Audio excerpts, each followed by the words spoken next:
Yes, so let's continue from this topic only, potential energy. Sorry for the abrupt ending. Actually, there was a storage problem. Yeah. So we were here that if a brick is lying on the floor, it possesses no energy. But if we are doing work on this brick to lift this brick, now it possesses potential energy. Now this brick has capability to do work. Alright, so let's start reading. In the above situation, the energy stored due to the work done on the object. हमने work done किया, फिर से kinetic energy के case में भी हमने work done किया था किसी भी ऑब्जेक्ट को मोशन में लाने के लिए, और इसमें भी हम वर्क डन कर रहे हैं किसी ऑब्जेक्ट को हाइट पे लेके जाने के लिए या फिर किसी भी ऑब्जेक्ट की शेप को चेंज करने के लिए. अगर शेप चेंज होगी तो इलास्टिक पोटेंशियल एनर्जी, एंड अगर किसी हाइट पे जाएगी तो potential energy, gravitational potential energy. So in the above situation, the energy gets stored due to the work done on the object. The energy transferred to an object is stored in the form of potential energy. If it is not used to cause a change in the velocity or speed of the object, अगर किसी भी object की speed या velocity change नहीं हो रही work done करने की वजह से, तो उसमें कौन सी एनर्जी होगी? पोटेंशियल एनर्जी, इधर ग्रेविटेशनल पोटेंशियल एनर्जी और elastic potential energy. You transfer energy when you stretch a rubber band. हम अपनी एनर्जी को ट्रांसफर करते हैं उस ऑब्जेक्ट में जिस पे हम वर्क कर रहे हैं. The energy transfer to the band is its potential energy. You do work while winding the key of a toy car. The energy transfer to the spring inside is stored as potential energy. The potential energy possessed by the object is the energy present in it by the virtue of position or configuration. So position की वजह से gravitational, क्योंकि यहाँ पे position change हुई है brick की, and configuration की वजह से elastic potential energy. Configuration means change in shape. So if it is because of configuration, then it is elastic potential energy, and if it is because of height or position, then it is gravitational potential energy. Next example is take a bamboo stick and make a bow as shown in the figure. ये figure में दिख रहा है ना आपको bow, ये वाला. Now place an arrow made of light stick on it with one end supported by the stretch string. Now stretch the string and release the arrow. Notice the arrow flying off the bow. Notice the change in the shape of the bow. The potential energy stored in the bow due to change in shape is known as elastic potential energy in the form of kinetic energy. देखो, अगर आपने stretch किया तो stretch करते time कौन सी energy आएगी? Elastic potential energy. लेकिन जब आपने उस स्ट्रेच्ड बो को छोड़ा तो उसमें कौन सी एनर्जी आएगी? काइनेटिक एनर्जी, क्योंकि अब वो मोशन में है. तो इसमें दो एनर्जीज हैं. अगर आपने सिर्फ स्ट्रेच किया है तो इलास्टिक पोटेंशियल एनर्जी, और स्ट्रेच करने के बाद if you release it then it possesses kinetic energy. Now potential energy of an object at a height की वजह से gravitational potential energy. An object increases its energy when raised through a height. तो जितनी ज़्यादा height उतनी ज़्यादा energy. जैसे हमने काइनेटिक एनर्जी में देखा था, जितना ज़्यादा मास उतनी ज़्यादा एनर्जी, जितनी ज़्यादा वेलोसिटी उतनी ज़्यादा kinetic energy. This is because work is done on it against gravity while it is being raised. अगर हम किसी भी ऑब्जेक्ट को ऊपर रेज कर रहे हैं तो वो तो ग्रेविटी के अगेंस्ट है, क्योंकि ग्रेविटी हमेशा डाउनवर्ड डायरेक्शन में लगती है, और आपने उसको किसी हाइट पे रखा है तो इट इज अगेंस्ट ग्रेविटी. तो हमें काम करना पड़ रहा है ना, क्योंकि अगर हम अगेंस्ट जा रहे हैं ग्रेविटी के तो हमें काम करना पड़ रहा है, और हमारा काम किसकी फॉर्म में स्टोर हो रहा है? Potential energy. कौन सी potential energy? Gravitational potential energy, because it is going against gravity. The gravitational potential energy of an object at a point above the ground is defined as the work done in raising it from the ground to that point against gravity. Underline this point, highlight this point, read it again. The gravitational potential energy of an object at a point above the ground is defined as the work done in raising it from the ground to that point against the gravity. होती है gravitational potential energy. Now again there is an equation of potential energy just like kinetic energy. The equation for kinetic energy was kinetic energy is directly proportional to half mv square or is equal to half mv square. Now for potential energy the formula is mgh. M for mass, g for gravity and h for height. This is the mass, this is gravity and this is height.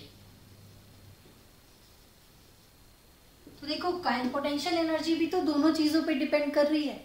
मास पे भी depend कर रही है और height पे भी depend कर रही है, दोनों चीजों पे डिपेंड कर रही है।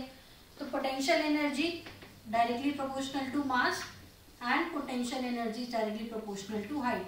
तो जितनी ज्यादा हाइट पे हम लेके जाएंगे उतनी ज्यादा पोटेंशियल एनर्जी होगी, और जितना ज्यादा मास होगा उतनी ज्यादा पोटेंशियल एनर्जी होगी। So the formula here in your book, no need to derive it, derivations are not in your syllabus. Now, yes, work done is also is equals to this.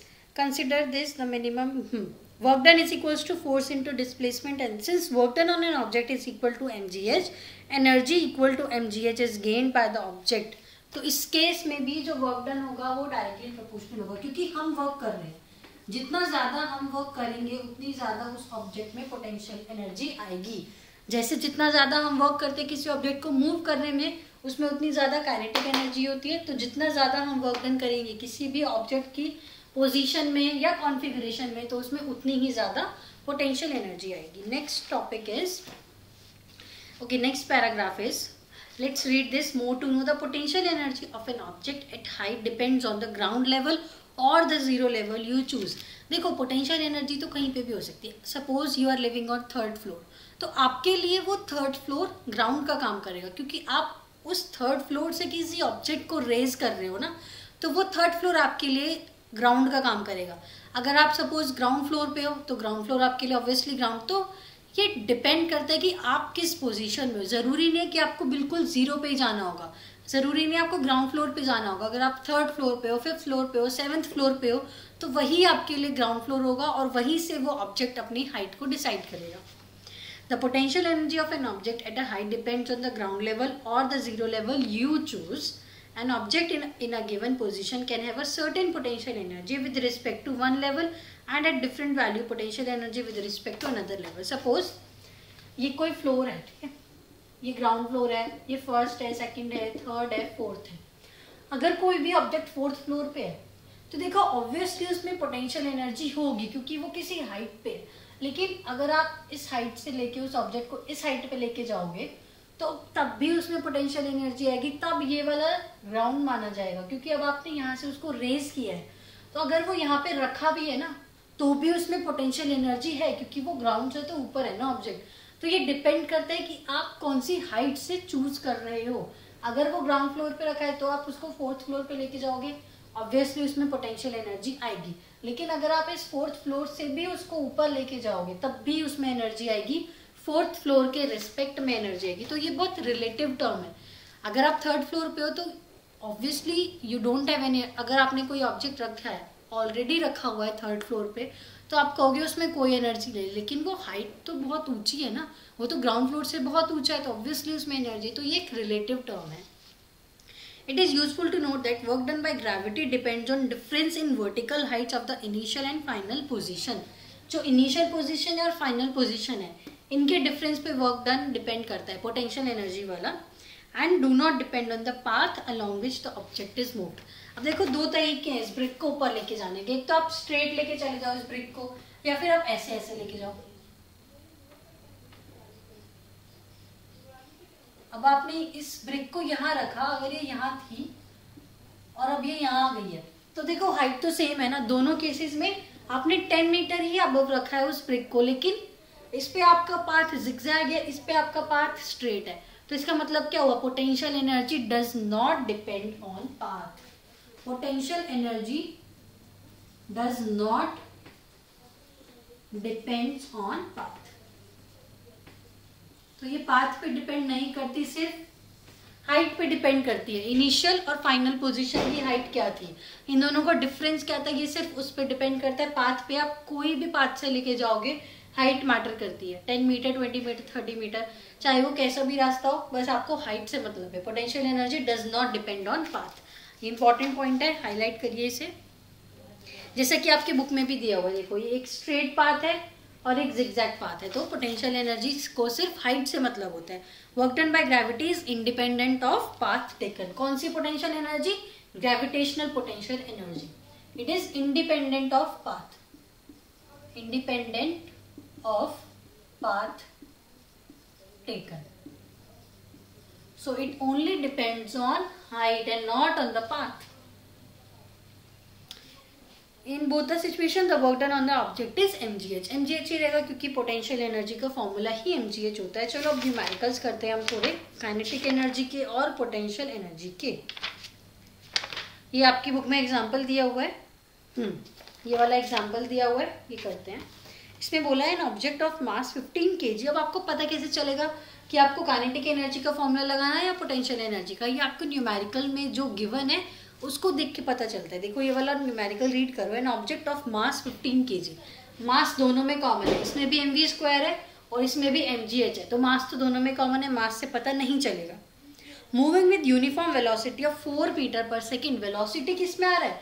Kinetic energy में. और कोई भी object motion में होता है तो उसमें वैसे भी काइनेटिक एनर्जी ही होती है. तो इसमें वेलोसिटी गिवन है, what is the kinetic energy. इसमें तो पूछा ही आपसे काइनेटिक एनर्जी. तो इस क्वेश्चन में आपको मास गिवन है और आपको वेलोसिटी गिवन है. You can take the screenshot if you want, note it down. Let's do some numericals. Mass given है और वेलोसिटी गिवन है.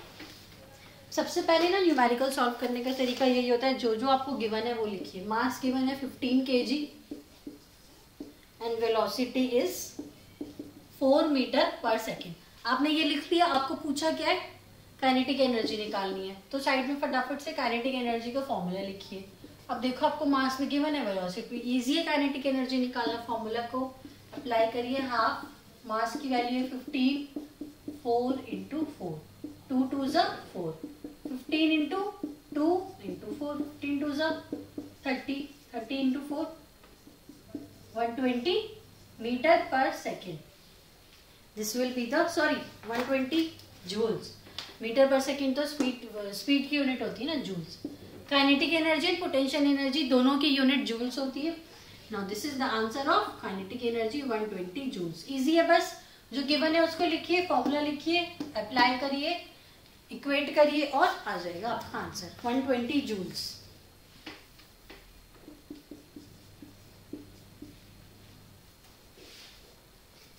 Next question is, what is the work to be done to increase the velocity of a car from 30 km/h to 60 km/h if the mass of the car is 1500 kg. अब देखो इस question में आपको कैसे पता चलेगा कौन सी एनर्जी. इसमें फिर से वेलोसिटी गिवन है और जब भी वेलोसिटी गिवन होगी कौन सी एनर्जी होगी? Kinetic energy. अब इसमें पूछा है वर्क टू बी डन. हमने देखा कि वर्क डन भी जो होता है वो काइनेटिक एनर्जी के डायरेक्टली प्रोपोर्शनल होता है. तो इस क्वेश्चन को कैसे करेंगे? सबसे पहले फिर से हम फॉर्मूला लिखते हैं. फॉर्मूला नहीं, जो गिवन चीजें हैं वो लिखते हैं पहले. इसमें आपको 2 स्पीड्स गिवन है, वेलोसिटी गिवन है. एक है 30 km/h और एक है 60 km/h. So initial velocity is 30 km/h. अब यूनिट्स पे भी ध्यान देना आपको. एंड फाइनल वेलोसिटी को हम रिप्रेजेंट करते हैं v से और इनिशियल वेलोसिटी को u से. And final velocity is 60 km/h. यानी कि स्पीड इंक्रीज हो रही है, एक्सेलरेशन हो रहा है.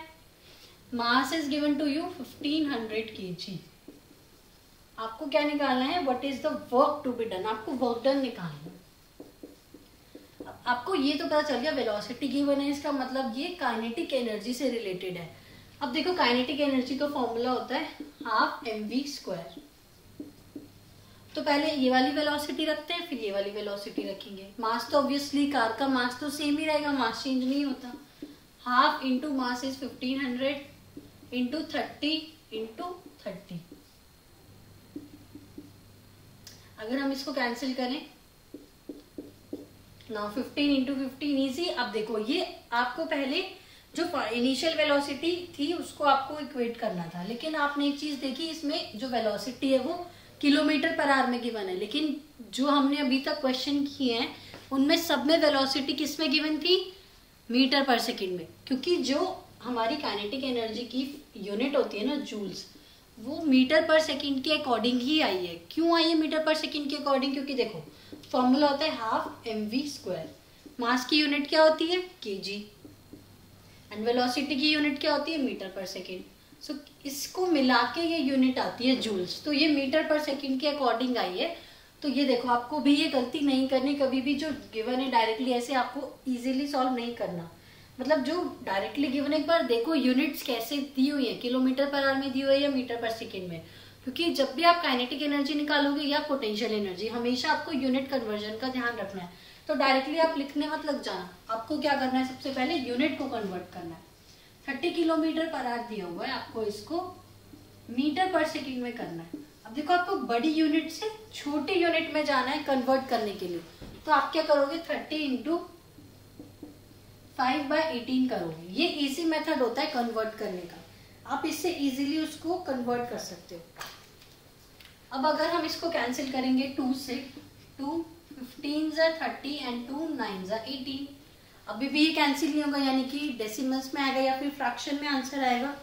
तो ये आएगा 15 5 3 3 9 3 5 15 5 5 25/3 मीटर पर सेकेंड।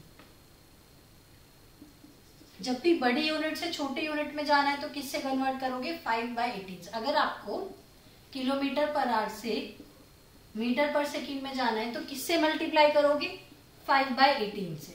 बड़े से छोटे में जाने में 5/18 से।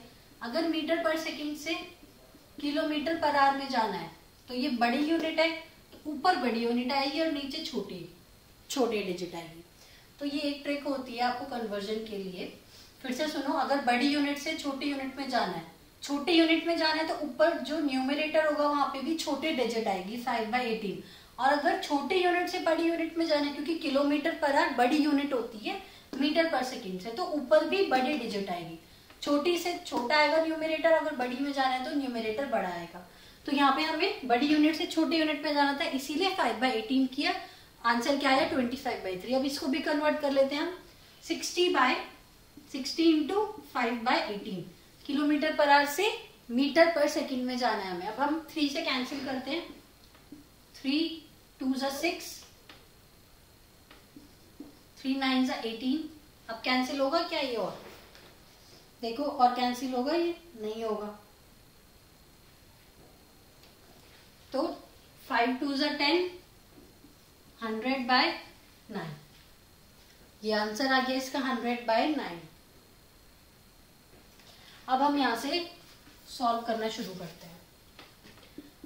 Kinetic energy is equals to half mv²। ये तो गलत था, आपको 30 नहीं लेना, अब आपको 25/3 लेना है। Half into mass was 1500 into 25/3 into 25/3। अब आप इसको इजीली सॉल्व कर सकते हो। अब आपको कैलकुलेशंस करनी है और कुछ नहीं करना है इसमें। तो इसका आंसर आ जाएगा आपका 156,250/3 जूल्स। ऐसे ही आपको इसको सॉल्व करना है 100/9 लेके,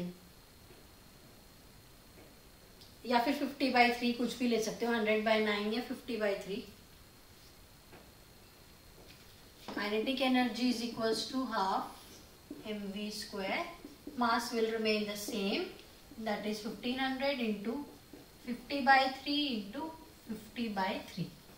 इसको कैलकुलेट करोगे तो आपको काइनेटिक एनर्जी दूसरी मिल जाएगी। ये थी फर्स्ट और ये है सेकंड। हमने ऐसे क्यों निकाला, क्योंकि हमें 2 वेलोसिटी गिवन है। तो ये आ जाएगा 62500/3, 62500/3 जूल्स। अब देखो काइनेटिक एनर्जी भी डायरेक्टली प्रोपोर्शनल होती है वर्क डन के।